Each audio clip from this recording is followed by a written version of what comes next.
सुबह उठते ही इतना सुंदर और भव्य दृश्य देखने को मिला। अभी हम बादलों में हैं और ऊपर आप देख रहे हैं पर्वतों में बर्फ़ जमी हुई है। मंदिर के जस्ट पीछे पर्वत है, वहाँ पे बर्फ़ जमी हुई है और कितना सुंदर दृश्य है, कितना सुंदर दिख रहा है। सूरज की पहली किरण इन्हीं के ऊपर पड़ती है और ये अलग ही चमकता है सिल्वर की तरह।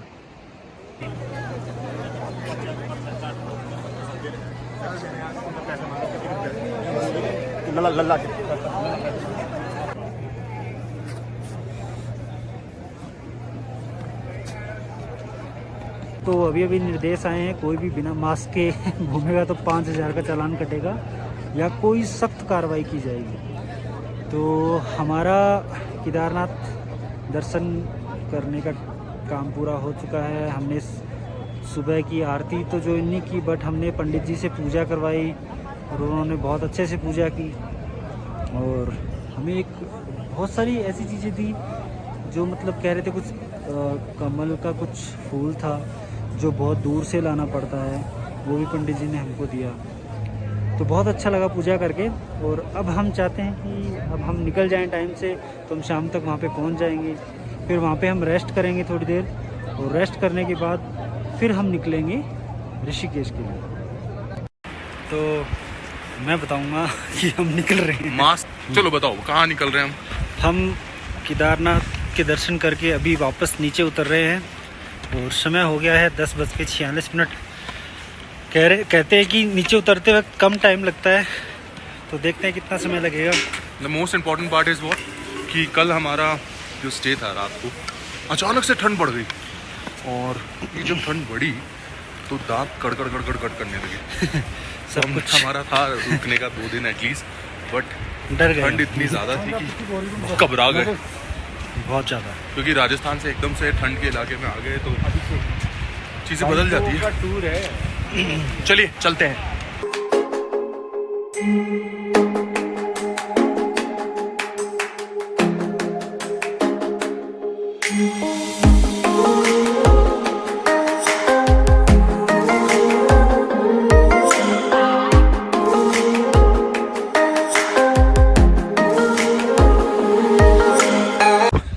लगभग 11 किलोमीटर आगे हैं एंड बारिश स्टार्ट हो गई है।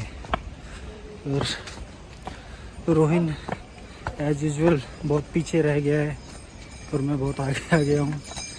मैं वही स्ट्रेटजी अप्लाई करता हूँ कि आप चलते रहिए, रुकिए मत, धीरे धीरे चलते रहिए, जिससे थकान भी कम होगी और आप पहुँच भी जाएंगे।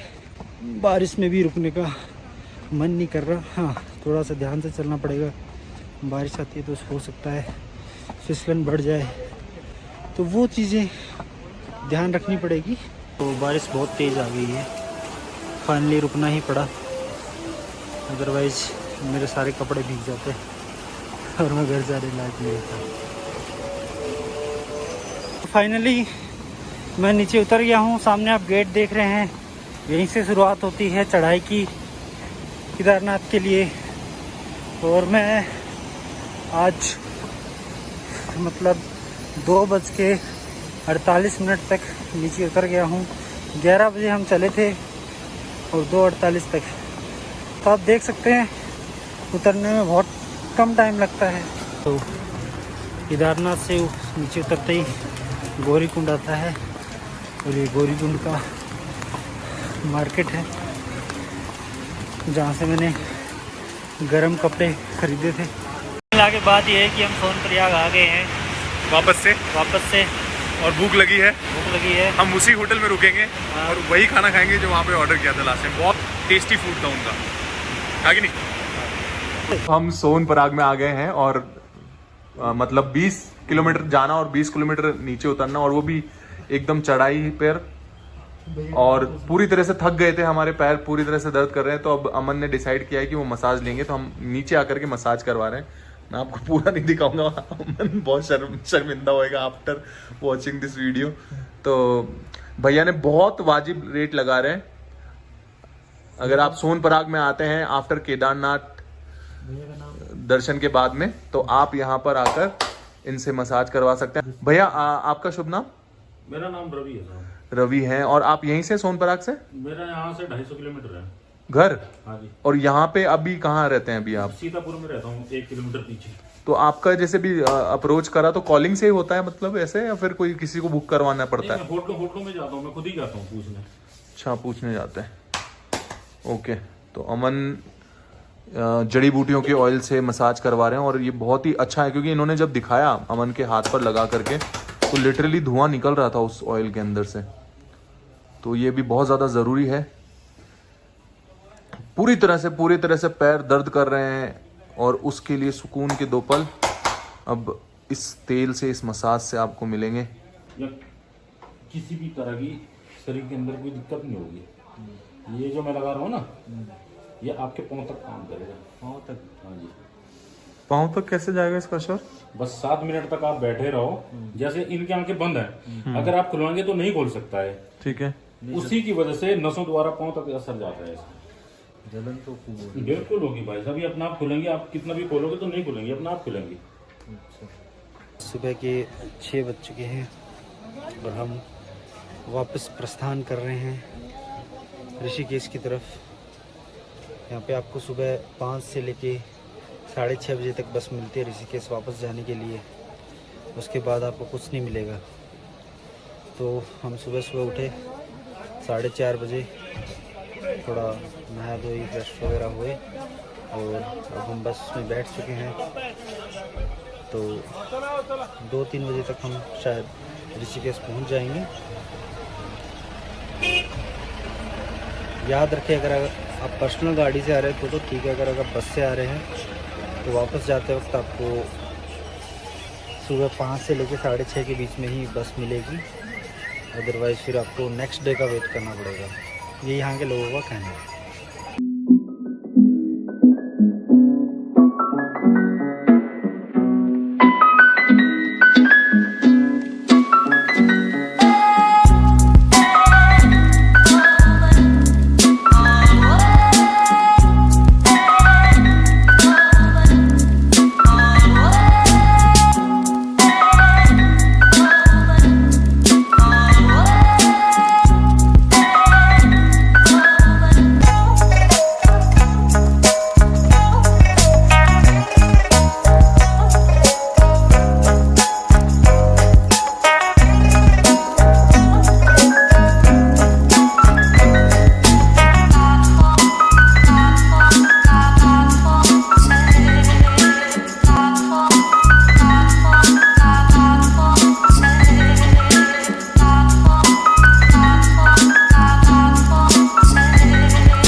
तो श्रीनगर पे जो कि उत्तराखंड में है, वहाँ पर हम उतरे हैं और यहाँ की जो बाल मिठाई है जो सबसे फेमस, तो वो हम टेस्ट करने वाले हैं। साथ में एक चॉकलेट का पीस भी है। तो ये है बाल मिठाई।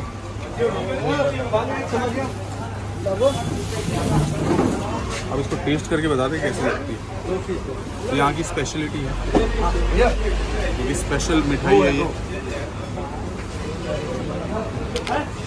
बड़ी टेस्टी है, यूनिक टेस्ट है। ये ऊपर इन्होंने शुगर लगा रखा है शायद। अब ये टेस्ट करते हैं। पूछो ना उनसे, ये ऊपर क्या लगाया आपने? ये ऊपर बालदाना। चीनी नहीं होती ना, चीनी होती है, चीनी जिसको अपन राजस्थान में मखाने कह सकते हैं। हाँ।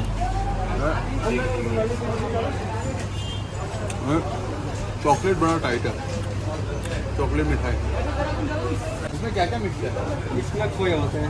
खोया होता है, दूध से बनता है जो। हाँ जी, खोया दूध। और इसमें ये भी वही होता है जिसमें चॉकलेट पाउडर मिला है। ये थोड़ा टाइट है, इसे हार्ड होता है, जितने गर्म हो गए पिघल जाते हैं अपना। और ये जो है ये क्या, इसको मुंह में पूरा चिपक रहा है ये। हाँ, ये वही है। ये दोनों चीज़ एक ही है ना? हाँ जी।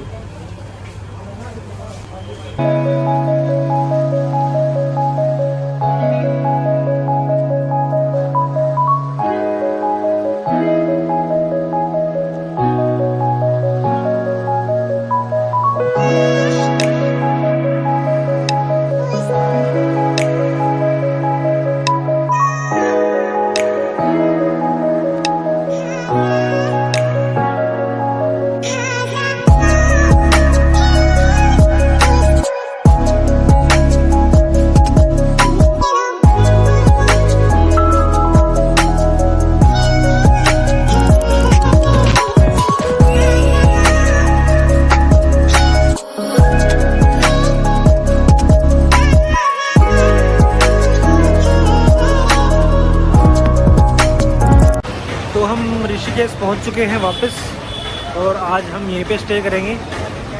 और पाँव की हालत रात ज़्यादा ख़राब है। अब रोहित जी किसी से रिवर राफ्टिंग के बारे में पूछ रहे हैं, फिर वो झूले पे जाएंगे हम। वहाँ पे रोहित जी कह रहे हैं कि यहाँ पे खाने की चीज़ें बहुत सारी है, भूख लगी थी तो हम एक रेस्टोरेंट में गए, वहाँ पे कुछ अच्छा मिला नहीं तो उन्होंने बोला कि राम झूला है वहाँ पे हम जाके कुछ खाएंगे। क्यों रोहित जी, क्या है खास यहाँ पे खाने का?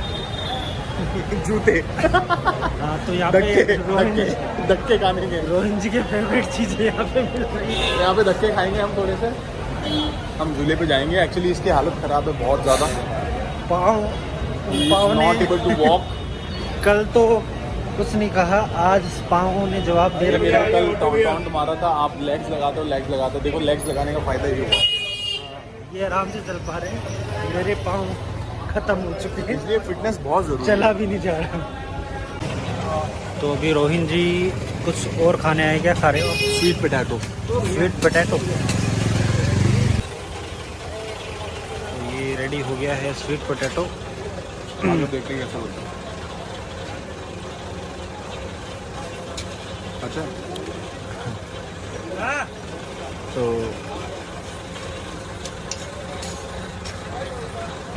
ऋषिकेश की गलियों में 10 मिनट के अंदर अलग अलग प्रकार के फूड खाए हैं आज इन्होंने, और लास्ट में इन्होंने आइसक्रीम ली है जो इनको अच्छी नहीं लग रही। मुझे पता लगा फूड ब्लॉगर हर चीज़ की तारीफ क्यों करते हैं। उनको लगता है कि साला टाइम स्पेंड किया, सब कुछ किया, अच्छे तो बताए। मैं अभी लक्ष्मण झूले पे, और ये सच में झूला है क्योंकि ये झूल रहा है, हिल रहा है। मेरे को काफ़ी डर लग रहा है इसके ऊपर।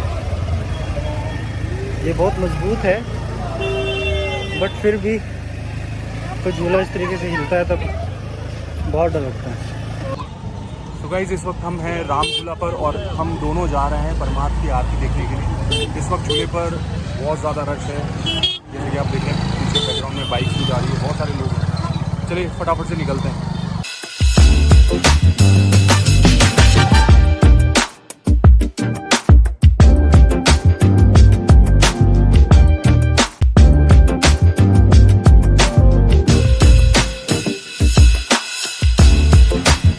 परमार्थ आरती के लिए हम आए हैं और यहाँ पे बहुत सारे लोग आते हैं। देखिए ये भगवान शिव की मूर्त है जो कि गंगा नदी के बिल्कुल किनारे हैं। वहाँ पे पूजा हो रही है, आपको नज़दीक से दिखाते हैं।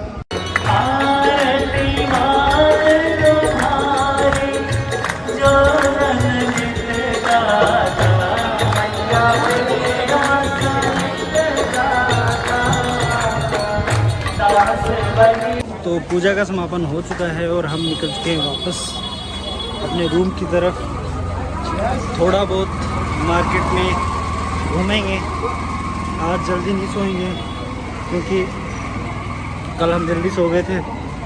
आज थोड़ा सा नाइट आउट करेंगे, फिर लेट नाइट सोएंगे एंड सुबह 8:30 बजे हमारे दिल्ली के लिए कैब है।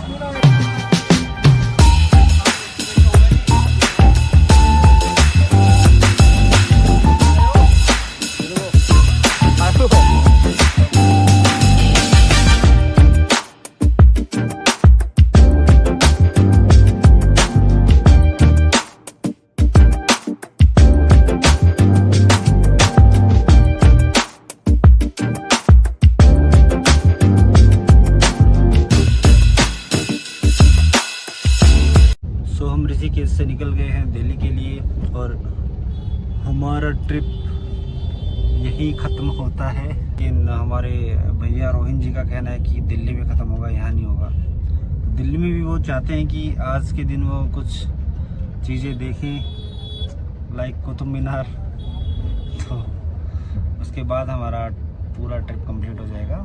Jaipur to Delhi to Rishikesh to Kedarnath.